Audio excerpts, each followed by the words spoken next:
What's up mga tol? Welcome to the channel. Paano ba tutorial? So quick video lang ito mga tol. Ituturo ko lang sa inyo kung paano nga ba transfer ang ating pera ang PayPal account papunta sa ating GCash account. So ang una nyo gagawin mga tol is kailangan nyo pong mag-login sa inyong GCash account.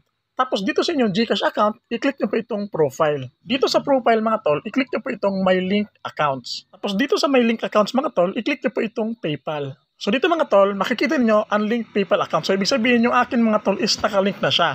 Dito mga tol, i-proceed nyo lang siya. Tapos i-input nyo lang po yung Gmail account na gamit niyo sa pag-create po ng inyong PayPal account. Tapos after nyo malink mga tol, sobrang dali lang naman, close nyo lang po ito. Tapos dito sa home button mga tol, i-click nyo lang po itong cash in. Tapos dito sa cash in mga tol, i-search nyo lang po yung PayPal account. So once na-search nyo na yung PayPal, i-click nyo lang siya mga tol.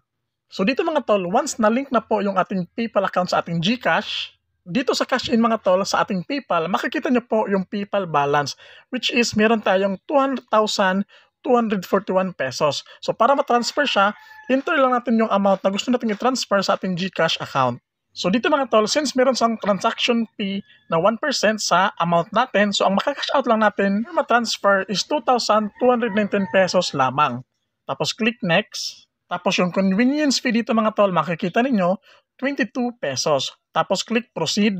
And mga tol, your cash in is being processed. So wait lang natin na mag-pop up siya sa ating dashboard account sa ating GCash. So dito nga mga tol, sa ating available balance sa ating GCash, meron tayong 2,219 pesos. So ibig sabihin mga tol, pumasok na po yung pera na tinransfer natin from PayPal papunta sa ating GCash. At dito nga, available balance na siya. So mga tol, seconds lang, pumasok siya agad sa ating GCash account.